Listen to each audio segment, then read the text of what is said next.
Hi, my name is Chelsea, and welcome to Collective Self, an intentional community where you are always welcome. I am so happy to see you today. Today I want to talk about how to always look put together, always look like that bitch, that girl, okay, or that boy, whatever you prefer. But before we get into that, let me give you the affirmation of the day, which is, I am prepared to always look my best.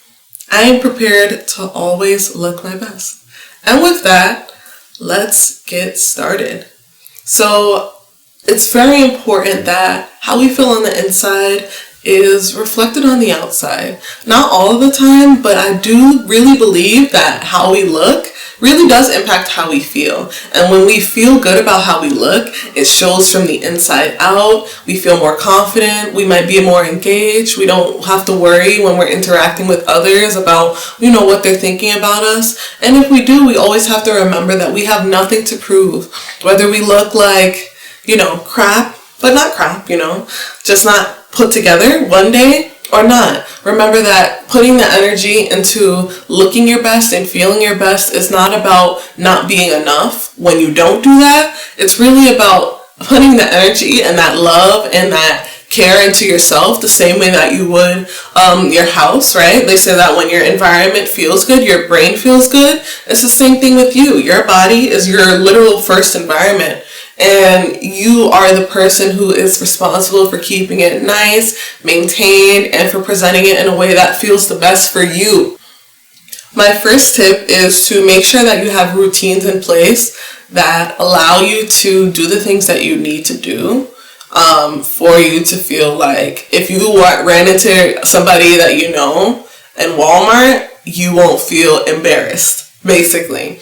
So what I tend to do is those small little baselines, which is brushing my teeth and washing my face. Those things I do right when I wake up. Not only does it help wake me up, but it also gives me a sense of like, if I need to run out of the door for any reason, I know that I'll be fresh and I know that I'll be clean and, ready to look anybody in the eye and be like, hi, hello, what's going on? How are you? So just providing yourself with these certain routines. For me, I make sure that I have an everything shower every Friday or at least once a week. So it could be Friday. If I don't do it on Friday, I'll do it on a Saturday. And just make sure that, I am taking care of my body at that high level at least once a week so that I can feel, the love and joy of being deeply taken care of in that way. I don't just benefit from that care the day that I do it, but it also rolls over for the rest of the week, for the rest of the weekend. When you put that love and care into yourself, your subconscious mind says, oh snap, I am worthy of this love and care. I'm worthy of the time that has been spent on my body, on this vessel that's holding my divine being. That's really the importance of showing up how you want to show up. And so creating systems where you are preparing yourself, and even if it's just 2 times a week, doing your exfoliating, oiling your body and lotioning your body, that will make a huge difference in how you feel moving forward. So create your routine. It doesn't have to look like my routine at all. It can look like whatever you want it to look like. My second tip for always looking your best is hydrate. Hydrate, hydrate, hydrate. Our body is 75% water. Drinking water really helps things to move along. It helps to process out old stuff. It helps to move your digestion along. It helps to plump your skin. It helps with your eyes, with your, the way your breath smells, everything. So really make sure that you're drinking enough water. Sometimes, I'll literally say this sometimes I feel depressed and then I drink water and I feel better. And it's like, oh snap, I wasn't depressed, I was just dehydrated. Literally. So make sure you're drinking enough water and make sure that you're eating whole foods that are going to give your body the nutrients it needs. The third thing that I would say will help you to always look your best is to make sure that you experiment and find what works for you. I find that through experimentation, I have found things that work for me, and I stick to those and I create variation of those things so that I can always look my best and still explore my own style and my own unique creativity through fashion and through art and through style. So for example, the crochet braids that I have in right now, this hair is some of the most flattering hair for me. It allows me to not have to deal with my own hair on a daily basis. I take it out, wash my hair, blow dry my hair, trim my hair once a month. But aside from that, I have this in. I don't have to worry about anything. I've tried different colors, different cuts, and you have seen most of them here. And what that does for me is that I'm using something that I know works for me and just switching it up. So not only can I try a different style, a different hair color, or a different haircut, I can explore what that looks like in conjunction with different clothes, in conjunction with different things. It might even just be a color. For example, like I love this hair color. I think it's so flattering, especially for springtime and summertime. It brightens me up. Red is my power color. Pink, for example, as well. Red makes me feel sexy. It makes me feel powerful. It makes me feel like passionate, sensual. Pink makes me feel feminine. It makes me feel beautiful. It makes me feel fun. It makes me feel lighthearted. It makes me feel joyful, and incorporating those things into my wardrobe consistently has created a wardrobe that is not only complementary in terms of color scheme and being able to create monochromatic outfits and outfits that flatter me and suit me, but they also make me feel good to put them on. And it creates a wardrobe that is not only cohesive, but it's also multifunctional, and I can continue to explore different ways that like these things make me feel, and I don't have to necessarily worry about will this be flattering on me or not, because I know it is already. Do not be afraid to try something just because you feel like it's not on trend. I personally have never been somebody who follows trends unless they truly align with what I believe looks good. And trust me when I say, every single time I leave the door, somebody tells me that I look good, that I smell good, that my purse is cute, that my outfit is cute, that I look beautiful. So, I mean, you don't have to take it from me, but please take it from me. I know what it takes to create a wardrobe that is not only interesting to look at, but makes you feel really good about who you are because it's representative of who you are. Another thing is, when you start building your wardrobe, don't think that expensive equals quality. Thrift shops have amazing finds, okay? Just because you can't afford to buy things online all the time, brand new, doesn't mean that you can't look nice. Go to the thrift shop, take your time, make it a day trip, because I know that I get shopping fatigue when I have to make too many decisions. Make it a nice little day trip. Go over there, put your headphones in, listen to the music that makes you feel like yourself. But find things that you can mix and match in your wardrobe. We don't want to find things that can only be worn one way. We want to find things that you can wear it with this skirt, with this top. You can wear it as a skirt, a dress, whatever it is, right? We don't want something that is only going to be able to go with this specific pants at this specific time. So just be aware that the things that you're adding to your wardrobe should not only be cute, but they should also be functional. And also be aware of the fabrics that you're buying. Sometimes we buy something because it's cute. We think we can wear it multiple ways, but actually it's not going to be comfortable for us to wear. And really consider, am I going to wear this if I buy this? Like, sometimes I've had many times where I buy something off the impulse of buying it because I'm like so excited about it, and then I don't pick it up out of my closet. I pick it up out of my closet once a year. And we don't want things that we think are cute in theory, but when we put it on our body, we're like, I don't like the cut of this. I don't like the texture of this. I don't like how tight it is on my armpits. I don't like how low cut it is. We don't want things that we're going to have to tug and pull and be uncomfortable when we wear it. We want to prioritize fashion and function. And that's not just in multifunctional wears, but in how comfortable are you when you wear it.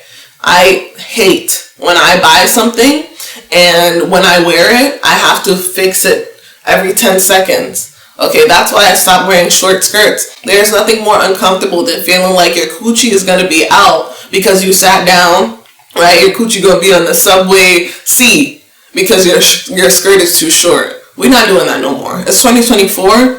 Okay, wear something that you do not need to worry about it riding up. You don't need to worry about getting a wedgie from it. You don't have to worry about your yitties being out. You don't have to worry about any of that, okay? Be very, very careful about buying things especially if you have a certain body type, make sure that you are going to be comfortable in it, because people can, not only will you be able to tell, other people can tell when you're not comfortable in it. And that does not give luxury. It doesn't give, I'm looking my best.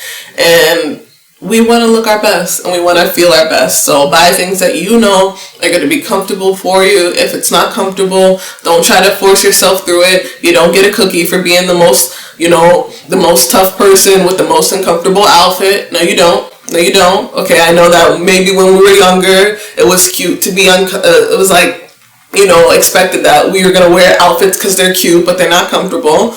But no, not anymore. Okay, you deserve to be comfortable no matter what.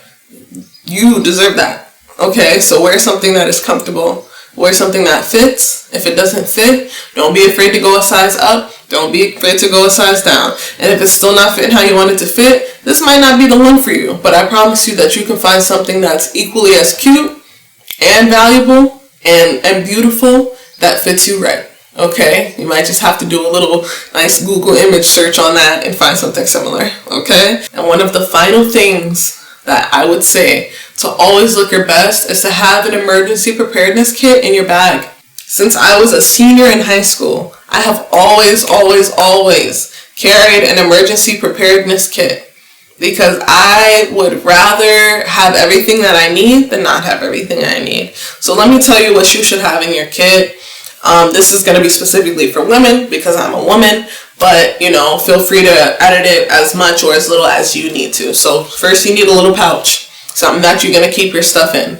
Okay, for me personally, I like to keep bobby pins, feminine hygiene products, whatever lipstick I'm wearing. And for me, I have certain lipsticks that I always use, so I'll buy duplicates of them and keep them in my bag. Whatever lip balm is my favorite at the time, I buy duplicates of that, keep that in my bag.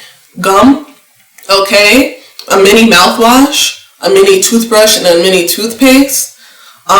Mascara, whatever your basic makeup is. For me, no matter what, I always like to keep a mascara in my bag and lipstick in my bag. I don't really like to keep concealer. I have, but it's not necessary for me. If you have a concealer that you like that will not leak, then keep it in your bag 100%. Do what you need to do.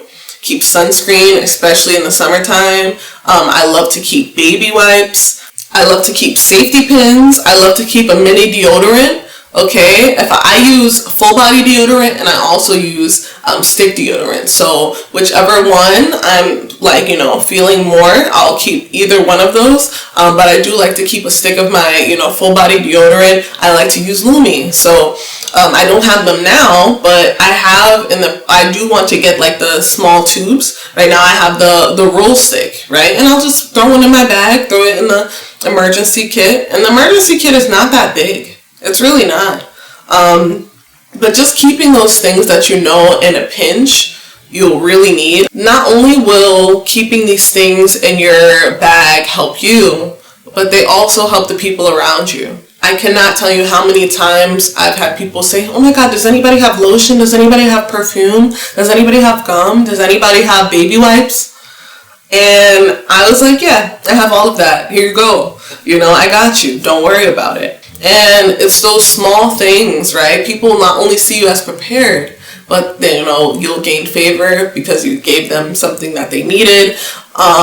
It really is just something very valuable to keep and maintain. And last thing I'll say about that is to make sure that you're clearing it out and cleaning it out. Because actually, I'm guilty of this. I really need to clean my kit out and refresh it a little bit, because sometimes you'll have your kit, your lipstick opens one day and you get a little bit of lipstick on stuff, and now you got lipstick fingers or whatever the case is. So I do need to also do this, but make sure you're cleaning out your kit and refreshing it as necessary. But I really do think that all of these tips combined will help you to be not only prepared, but to feel really confident in who you are.